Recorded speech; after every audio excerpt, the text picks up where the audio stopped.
صلوا بينا على النبي عليه الصلاة وأزكى السلام وزيدوا النبي صلاة. بنت في أوائل ال30، ابنها في كيجي، فبتتكلم بتحكي يعني عن اللي بيحصل في البيت، فبتقول أنا وبابا بنجيب لنا أكل مش بنفس الأنواع أو الأصناف اللي هو بياكلها. بتقول بنجيب له الأكل الغالي النظيف على أساس هو جسمه بيتبني، وعاملين جمعية ومدخلينه مدرسة غالية عشان يقدر يواجه تحديات المستقبل، لأن أهم حاجة التعليم. الأم الشابة الصغيرة بتحكي لحديت ما اتفاجئنا بقى بكارثة سودة. كنا فاكرين بعد موضوع ياسين ده خلاص الناس هتستحي أو يبقى فيه دم ولا فيه إحساس، لكن اللي حصل العكس. الناس عاد عندها تبلد، لينا جريمة عملت للناس صدمة. دايما يقولوا لك الأخطاء على الأم. في الواقعة بتاعت ياسين قعدوا يقولوا لك الخطأ على الأم ده كله مش اكتشفت الأم ده، مع إن أمه هي جيشه. الجديدة دي بقى أو الصدمة اللي حصلت للناس كلها، الأم بتراجع مع ابنها. الأم اختارت له مدرسة بتدفع عليها 80,000 جنيه، يعني داخلها في 100,000 جنيه. مديرة الكيجي، مشرفة الباص، ودكتورة بتودي الولاد وتجيبهم في الباص. يعني كل الاحتياطات الأمنية متاخدة. أولاد مع ابنها بيحكوا وياخدوا يحكوا عن يوم كارثة. فين بقى؟ ملاحظة حاجات غريبة. الولد خافه يزيد، عصبي، حمام كتير على نفسه، فودته الدكتور. شكت ان هو يكون تعرض لاعتداء، ولكنها كانت بتستبعد، بتقول لك ازاي ده انا عامله والمدرسه عامله، امال جه منين الخطر؟ جه منين؟ انا قافله الدايره بتاعتي، الخطر جه منين؟ فالدكتور قال لها لا، ده في اعتداء. 4 ايام، 4 ايام تاخد وتدي معاه، تاخد وتدي معاه، لحديت ما ابتدى يحكي لها عن مين؟ عن عمال المدرسه، عمال النظافة. يحكي لها عنها وإن هم بياخدوهم في أوضة جوه، ومش هو لوحده، ده في أطفال تانية معاه، أطفال تانية معاه. ابتدت تعيد نفس الكلام عليه تاني، بقى تسكت شوية وترجع تاني تحكي له، يفتحوا في الموضوع نفس الكلام اللي قاله أول مرة، تاني مرة، تالت مرة. فابتدت تنزل على جروب المدرسة، وابتدت تتواصل مع أم طفلة هو خصها بالذكر، قال لها ده بيعملوا مع فلانة وفلانة وفلانة وفلان وفلان وفلان. من الأمهات اللي خصتهم بالذكر ردت عليها، قالت لها ده بنتك بيحصل معاها كذا. أم البنت حصل لها صدمة، قالت أكيد أم الولد ده بتدعي على بنتي ولا حاجة. ده بنتي واعية متكلمة، بتقعد معاها كل يوم وهي جايه من المدرسه، بيذاكروا مع بعض فبتحكي لها كل حاجه. المدرسه امنه، وفي امان اكتر من كده؟ مشرفه باص ودكتوره في الباص رايحه وجايه جايبه العيال. استحاله يكون كلام الام ده صحيح. ام البنت قعدت مع بنتها 4 ساعات حسب ما هي قالت، 4 ساعات عماله تودي فيها وتجيب على اساس تطلع بمعلومه. البنت متكلمة وواعية، بتقول على بنتها ومتكلمة وواعية وعندها 5 سنين فاهمة، وخصوصا ان الام موعياها من موضوع ياسين، ويعني ماشية بتقول على حد تعبيرها زي الكتاب ما قال في التوعية من الاعتداءات. البنت ساكتة برضه، مش راضية تقول الحقيقة. فالام عشان تخلي البنت تتكلم قالت لها ده المدرسة شافت اللي بيحصل على الكاميرات وجايبينك. البنت ابتدت تحكي على القرف اللي بيحصل لها. الأم كانت في فجيعة، الأم حصل لها صدمة. يعني هي الناس تعمل إيه؟ يعني هي أكتر من اللي عملته ده تعمل إيه؟ المفروض تعمل إيه؟ يعني تلزق في بنتها في المدرسة، تقدم مع بنتها، تدخل مع بنتها تبقى طالبة في المدرسة؟ الأم في صدمة من اللي بتسمعه من بنتها، وإزاي هي خبت عليها وليه خبت عليها. ابتدت تفهم منها إن كانوا بيحطوا السكينة على رقبتهم، إن كانوا بيهددوهم إن هم هيموتوا باباهم ومامتهم وعيلتهم. ابتدى أم البنت وأم الولد يتواصلوا مع بعض ويجيبوا صور ويفرجوها للولاد. طلعوا عمال النظافة مش بيقابلوهم أساسا. يعني الأم بتقول الأشكال دي عمري ما شفتها في المدرسة. أم البنت وأم الولد اتفقوا يروحوا المدرسة الصبح، لأن إدارة المدرسة لو عرفت هيخفوا آثار كل الجرائم دي ويغيروا معالم المكان وهيغيروا العمال. راحت أم البنت وقفت قدام المدرسة الصبح، ما شافتش حد من الناس اللي موجودين في الصور اللي بنتها عرفتهم هي والولد الصغير. بعدين قالت لا مش بدها، اتصلت بالشرطة، الشرطة جت، دخلوا مكتب النظر، ابتدوا يحكوا. النظرة كالعادة الحاجات دي ما بتحصلش في مدرستنا، مدرستنا من المدارس المحترمة، العيال دي عندها تهيؤات. شافوا الصور الولاد، البنت والولد، قالوا لك هو ده. واحد منهم كان بيجري جابوه، لقيوه بيجري في الطرق اما شاف الشرطة. وبدأت التحقيقات والدنيا كلها عرفت. الصدمة اللي حصلت للناس وللأم إن الأمهات، أم البنت وأم الولد كانوا فاكرين متهم واحد، واحد اللي يعمل كده. المفاجأة إن هما 3. والمفاجأة الجديدة بقى اللي دخلت فرد الأمن، يعني كده حميها هتك عرضها. فرد الأمن كمان طلع شيء. الله، ده كده عصابة. طب أمال فين الكاميرات اللي انتوا بتدفعوا الناس تمنها؟ فين الدادات؟ ده رايحة وده جاية، هم فين الناس دي؟ ما العيال يحصل لها كده. طب انتوا سيبتوا ايه لعيال الشوارع؟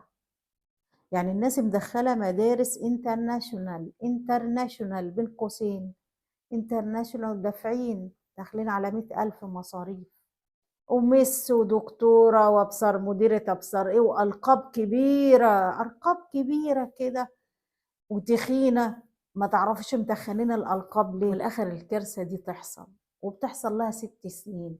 المدرسة فاتحة سنة 2019 واحنا 2025، يعني بعد ما فتحت بسنة كده. النتيجة ان يزداد عدد اللواط في البلد، عدد الانتهاكات. ما هو الطفل ده هيطلع مشوه.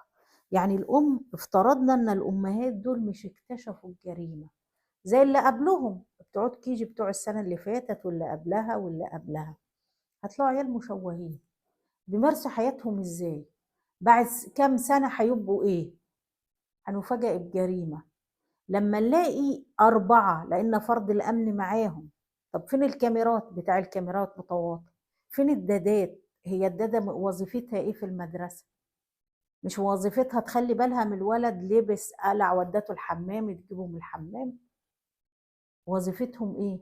انت فعلا زي ما الام قالت والمحامي قال قدام شبكة. طب ومديرة المدرسة فين؟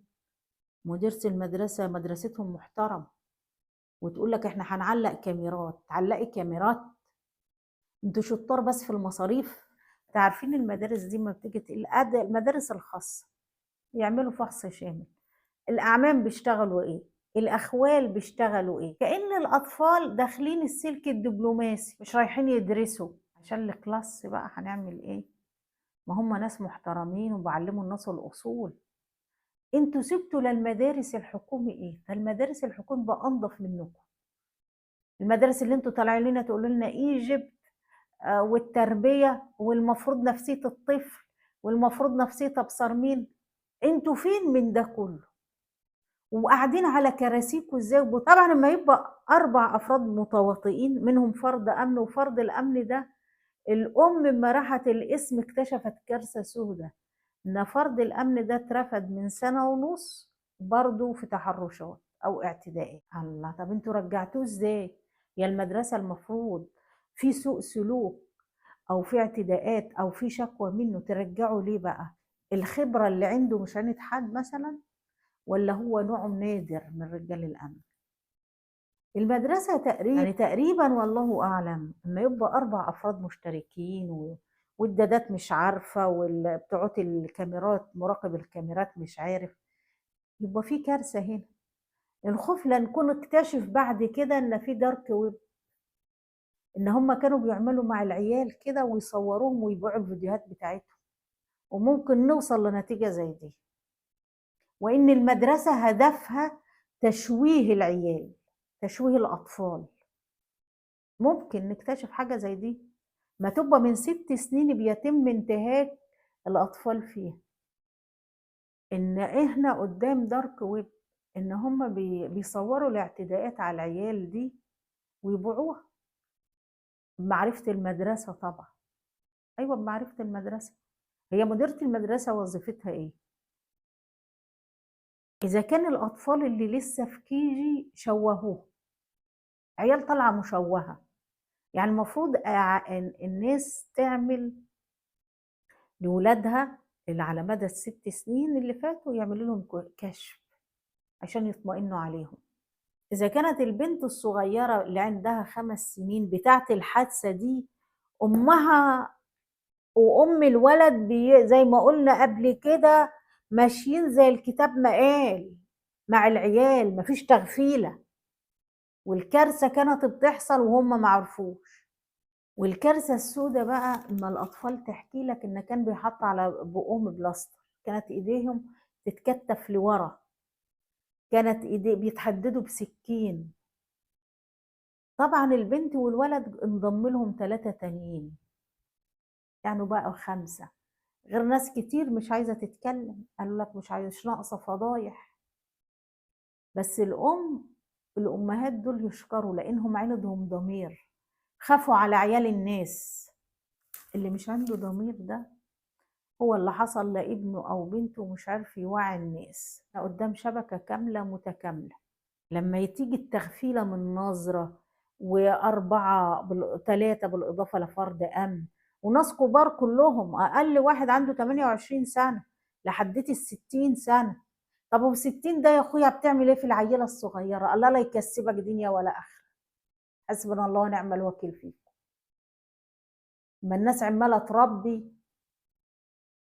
طب والدادات، الدادة عصم بكم، الكاميرات مفيش، هم ستار بس في حلب الفلوس، يحبوا الفلوس قوي قد عينيهم ويتنططوا عليك، يتكلموا بفوقية. ما دفعتش ليه؟ بفوقية، يتكلموا معاك بفوقية، الأمور بفوقية على لو واحد اتأخر في قسط. فإحنا قدام كارثة، وممكن يطلع دارك ويب وبيتصور الفيديوهات ده زي ما قلنا وتتباع، بدل هما شغالين كده ما شاء الله عصابة. احنا متعودين نلاقي واحد بس، مش عصابة كاملة متكاملة.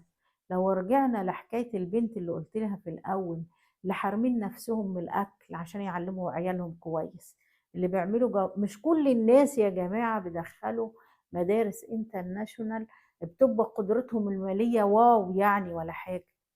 في ناس قدرتهم المالية على قدهم بس بيزنقوا على نفسهم ويضيقوا على عيشتهم عشان خاطر ولادهم.